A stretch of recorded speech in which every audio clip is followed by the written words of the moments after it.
Hello and welcome to our video on what is experiential learning. My name is Lisa Stowe and I am the Director of Experiential Learning in the Office of Experiential Learning, located in the Taylor Institute for Teaching and Learning on campus. And I'm going to be helping you understand what EL is. We're going to provide some definitions in a moment. But first, I wanted to introduce you to our two student voices in this video, Urooj and Helen. Urooj, do you want to introduce yourself? Sure. My name is Urooj Fatima, and I'm an undergraduate student at the University of Calgary, currently completing a degree in economics. And in my last year, I'm also a co-op student, and I'm in my second work term right now. I started my first one in September 2020, and I'm working as a work integrated learning program assistant at the Taylor Institute for Teaching and Learning. Helen, do you want to introduce yourself? Yes, of course. So I am currently a graduate student in adult learning at the Workland School of Education, and I've been a part of the UCalgary community for almost 7 years now. I actually did 2 undergraduate degrees here in health sciences and anthropology. I would say that experiential learning has been a big part of my educational journey so far, and I'm excited to share a little bit with you today. Thank you so much to both of you, and thank you for being here to provide some student perspective on this whole thing. So throughout this video, we're going to help you come to understand what experiential learning is. So we're going to define it. We're going to describe the 5 buckets of EL at UCalgary. UCalgary is a specific context. We are a research-intensive university, but that doesn't mean we don't have other areas where you can experience EL. We're going to hear from Urooj and Helen about their EL experiences across UCalgary.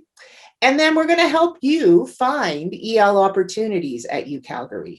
It's a large campus with a lot of courses, a lot of activities, but there are ways that you can ask people or just hunt down where the EL opportunities are across campus. So let's get started. Experiential learning is learning by doing. The University of Calgary created this definition last year, and it brought together a group of individuals from across campus to talk a bit about the unique EL that happens across units. And this is what we came up with as a definition. It's learning by doing that bridges knowledge and experience through critical reflection. EL activities are intentionally designed and assessed. As such, they empower learners to enhance individual and collaborative skills such as complex problem solving, professional practice skills, and teamwork. Reflecting critically on these activities helps individuals develop higher order thinking to challenge and advance their perspectives. The EL process prepares students to take on roles as active citizens and thrive in an increasingly complex world. EL helps you develop skills like problem solving, professional practice skills, and teamwork so that you as a learner can understand your place in the world and that you can tackle problems confidently and with a lot of skill sets that you wouldn't normally get in traditional academic settings. So EL, great activity for you to develop as an individual and to learn more about yourself as a learner. So what are the 5 buckets of experiential learning at UCalgary? I mentioned that it's a research-intensive university. So we do have research-based experiential learning, which is an opportunity for students to engage in authentic research experiences. And I'm going to explain a little bit more about all of these in a moment. But I just kind of wanted to show you that a campus as diverse as UCalgary has a lot of opportunities for students to engage with EL. As I mentioned, research-based EL is one of the priorities at UCalgary, and it helps students, or it supports students in developing skills and capacities for creativity, innovation, and discovery by leading or contributing to a research project. So if you want to know more about research-based experiential learning, there's actually another video in the same spot where you found this one that's authored and narrated by our academic lead, Dr. Kyla Flanagan, who helps students engage in research opportunities in 3 different ways. And so if you want more information about that, flip over to that video after you finish watching this one so that you can then see what kind of research-based EL opportunities are there for you. We also have 4 other buckets, though, that I want to focus on for the rest of this video. There's another bucket called Curricular Integrated EL, and this is where I position myself. I'm not only a director of experiential learning, I'm also a faculty member in communication, media, and film. And I've been doing experiential learning activities in my classes for the last 15 years, including group study programs, as well as the list of offerings listed below. Case studies I do in my class on a regular basis. Design and project-based learning, especially in those senior level classes where you get to draw on all 4 years of information that you've done as a student to date. Simulations or real role playing also happens in my classes. And so curriculum integrated EL takes place in an academic course. It includes a broad range of activities that empower learners to practice and enhance their disciplinary learning and skill development. And often curricular integrated EL is when the instructor takes course concepts and theoretical ideas and then develops an EL activity that really enhances your understanding of those concepts and core ideas related to your discipline. So in some first year courses, you might run across an EL activity or two, but look out for, as you progress through your program, the courses that really thrive in that EL environment. That if you're looking at course descriptions, see if any of these topics pop up, and chances are you will have an EL experience in a course. The next bucket I want to briefly talk about is co-curricular EL. And I'm going to talk about the next 2 buckets together, and Helen's going to give us a bit of a narrative or a story related to these 2 buckets that we have. Co-curricular EL is EL that are university organized experiences occurring outside of the curriculum or outside of an academic 4-credit class. So if you look at the list down here, you'll see accelerators, competitions, hackathons, which are really popular these days, or supported volunteer experiences through student leadership. All of those happen outside of a class, but they're actually considered EL. So Helen's going to talk a bit about that in a moment, after I talk a bit about community engaged learning, because she kind of bridges these 2 buckets of EL. So community engaged learning is, whether curricular or co-curricular, these activities seek to cultivate a sense of civic consciousness, address social issues, and contribute to the public good. Community engaged learning is mutually beneficial, so you will be working with a community partner beyond the university, but you will probably also be immersed in the university, either in a 4-credit class or a co-curricular experience. The reciprocity is really important. What do you bring to the organization as a UCalgary student, and what can the organization teach you about the world that you live in? And so we're really proud of the community engaged learning we do at UCalgary. I'm going to throw it over to Helen and let her tell her story about how she bridges between community engaged learning and co-curricular. Yeah, thanks, Lisa. And I hope through hearing a bit about the one experiential learning opportunity that I engaged in, that you, a student who's considering UCalgary, might want to get involved with some experiential learning yourself. I actually wanted to rewind all the way back to my first year of university and talk a bit about a volunteer program that I participated in. The volunteer program was called Homelessness at Home, and it was delivered through the Leadership and Student Engagement Office if you're interested in looking it up. Essentially, what I did through this program is I spent my winter reading week with a group of students volunteering at community organizations that supported people experiencing homelessness. One of the coolest parts of this experiential learning experience was that we actually, it was immersive. So we actually stayed overnight in an old church downtown. It was secure and safe, but it was still like a very fun experience to really be immersed in the environment where we were volunteering.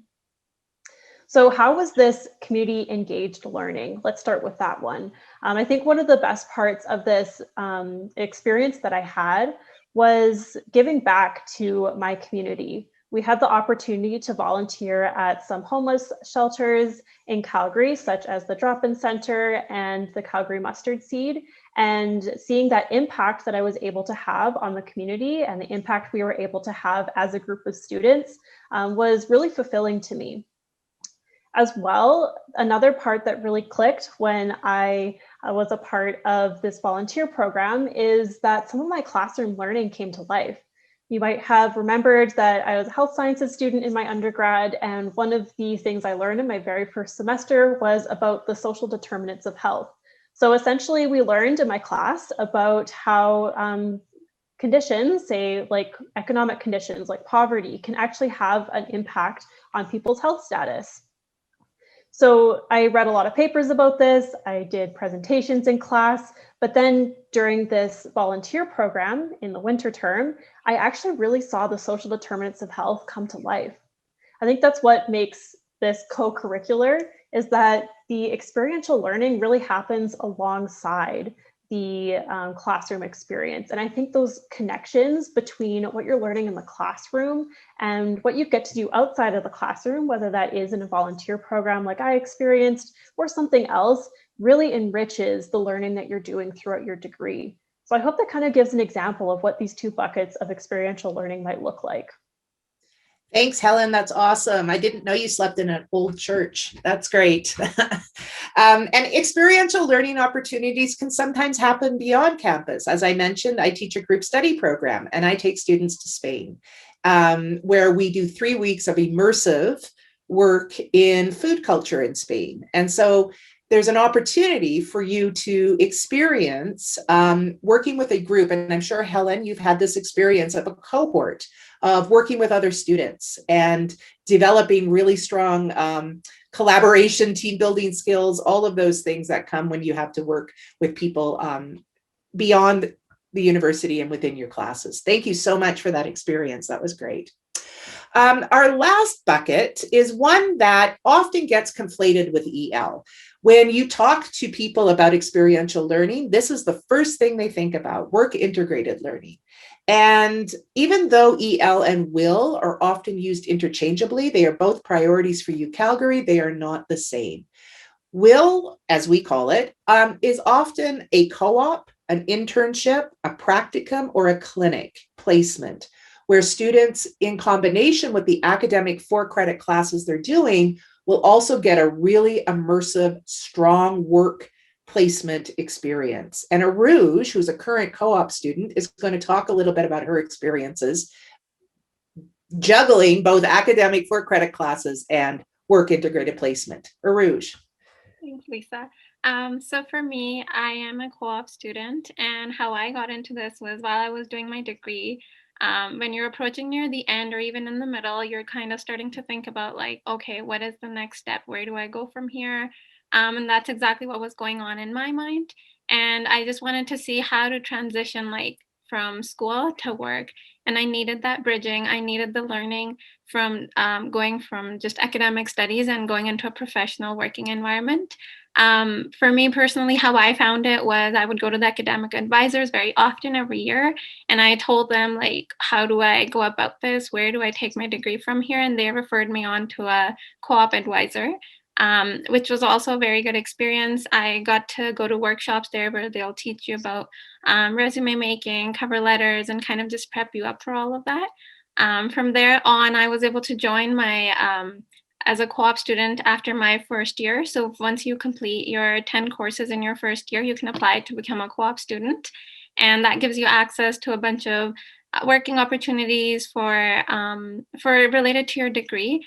And in my case, I was fortunate enough to grab an opportunity with the EL team as a work integrated learning program assistant at the Taylor Institute.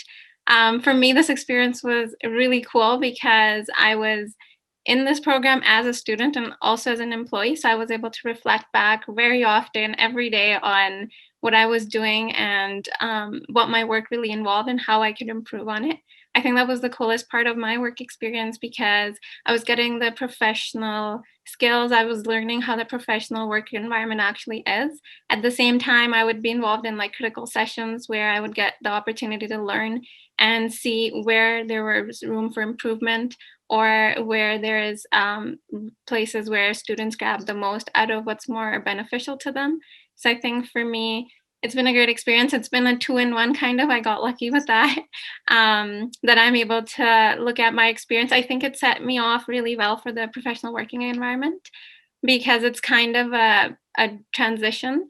And when you're working as a student, I think it's very, very beneficial in the sense that you're learning, you're applying your direct knowledge from academic and courses that you've just taken very recently, or that you're in one already because you're allowed to take one academic course. And you can apply that knowledge directly into your workspace right off the bat.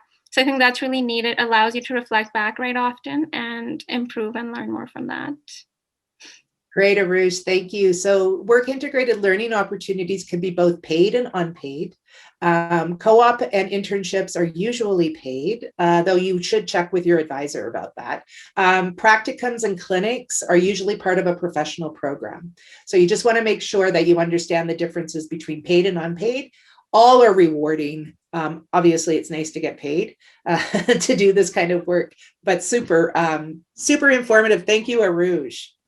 So those are our 5 buckets of experiential learning at UCalgary. And I wanted to kind of talk a little bit about critical reflection, because I mentioned in the definition that learning by doing is bridged with critical reflection. And critical reflection is an important part of the work we do in EL. It is a process of identifying, questioning, and assessing our deeply held assumptions about our knowledge, the way we perceive events and issues, our beliefs, feelings, and actions. Just because you have an experience, that's awesome, but it might not necessarily be educative. To make it educative and to make it deep and meaningful, your instructor or professor will probably ask you to critically reflect on it. And there are a couple of different ways that they might ask you to do this. A reflection essay is a common method of getting students to reflect on their experience, but they might also just ask you general questions in class to get you thinking about how the experience has changed you, how the experience has challenged your assumptions. They might ask you to do a blog posting where you address all of those changes, photo essays, a process portfolio where you collect everything you've done either in your work integrated learning experience or in your curricular experience, and you package it together in an e-portfolio that can be located in your learning management system. So there's tons of ways to critically reflect. It's super important. Urooj and Helen, I wonder if Helen could start us off. How important was it to critically reflect on the experiences you had? Critical reflection is so important to me. I actually think that experience and reflection go hand in hand, and that's really where the learning happens. I think that's where you're able to get some momentum out of the experiential learning and really connect it back to your degree experience and maybe where you want to go in your career. So my favorite way to critically reflect is actually with other people. So I think sometimes I think about critical reflection as like writing a paper or having to do some kind of assignment. But I think actually the conversations that can be had with peers or with the other people who are, say, the other people who are in my volunteering experience, being able to debrief with them in formal and informal moments was really important for me to connect some of the lessons that I had learned throughout my experiential learning. Great, thank you. Yeah, it is important to talk with other people about the experience. Urooj, how about you? How important is critical reflection? I think it's super important. Like Helen said, it's like for me as well, when while you're a co-op student, we do have integrative learning sessions at the end of the term where everybody gets together, all the co-op students, and we reflect back on our different work experiences and talk about it. I found that the most unique and the most helpful way where we were able to critically reflect on the different terms and also learn from each other. As well as while you're on a term, you're also directly talking to your supervisor and also your co-op advisor. So it's like a triangle that you're learning from, you're able to reflect back on. So that's really cool as well. Those are super helpful while you're in your term because you have two of those, one in the middle of the term and one at the end, where you're able to talk to somebody about it. And I think it's super important because, again, while you're working as a student, you have that time and that room to go back, reflect, and make changes. So that really sets you off for a successful working environment in the future and when you're in your professional field, because you've learned from maybe the things you wouldn't have noticed right away, but you have that room while you're working as a student. Thank you so much. Yeah, I think both of you hit on when you critically reflect, you come to understand yourself as a learner. And there's nothing more powerful than figuring out, how you learn and being able to tap into that as you make your way through your degree program. So critical reflection, super important. So how do we find EL opportunities? And there's a bunch of different ways you can track these down. There's not a catalog. Currently, there is no place where you can go to kind of figure out what courses have EL components. We're getting there. We're going to be, we're going to have the technology, but not quite yet. So right now you have to depend on reaching out to people and asking them, looking through course catalogs or academic catalogs to figure out what courses might highlight EL. The best way for an undergrad student early on in their career is to become friends with an academic advisor and to ask them what courses highlight EL in your particular program. They might not have a direct answer right away, but they will be able to track down for you where the courses with EL are located.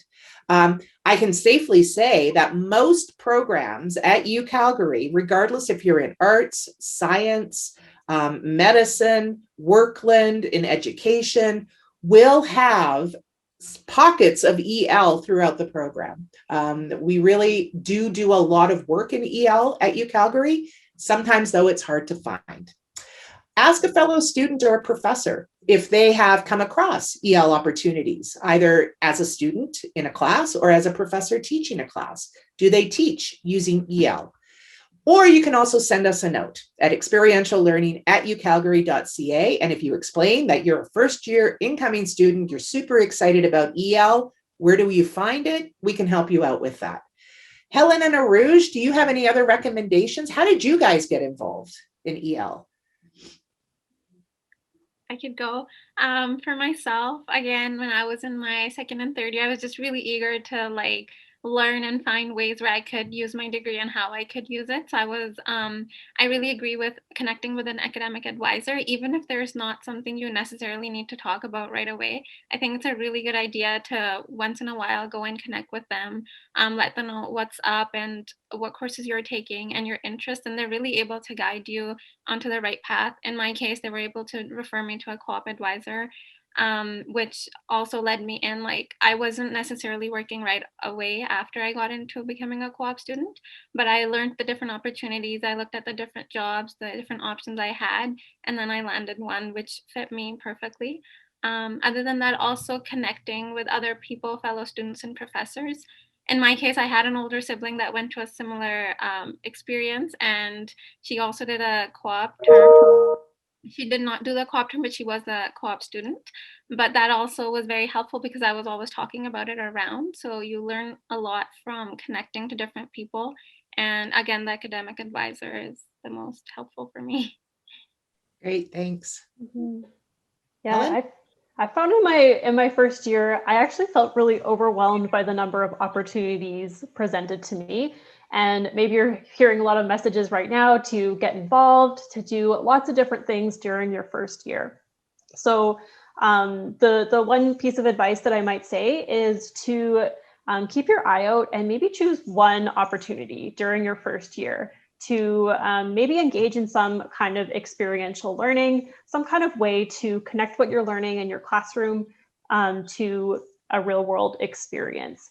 And I would say in terms of ways to find that in this kind of online space, it might be best to keep an eye on your UCalgary email. You'll see lots of opportunities coming in there from various sources, and really just keep your mind open to what that one opportunity might be. And I think you'll find that maybe there might be a snowballing effect. That's how it worked for me, at least. I started with that one opportunity and it led to more down the road. So it was really important for me to start small, and also start meaningful, so that this could kind of lead to other opportunities, whether they're more volunteer or work or kind of career development things as well down the road. So that's definitely what I would say, is find one thing and do that during your first year if you can.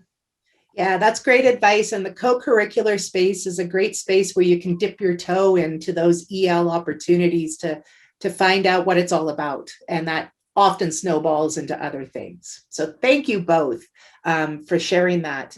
And thank you both for being here with me today to kind of talk a little bit about experiential learning for all those students coming into UCalgary. And if you have any questions, please do not hesitate. Send us an email, experientiallearning@ucalgary.ca.